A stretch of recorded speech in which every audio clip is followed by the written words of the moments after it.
направија совет против Исуса за да го убијат, и откако го врзаа, го одведоа и предадоа на управникот Понтиј Пилат.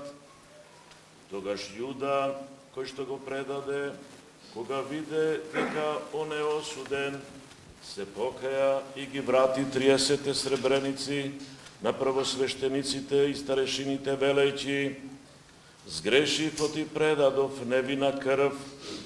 А тие му рекоа: "Што ни е грижа нам, мислимо ти?"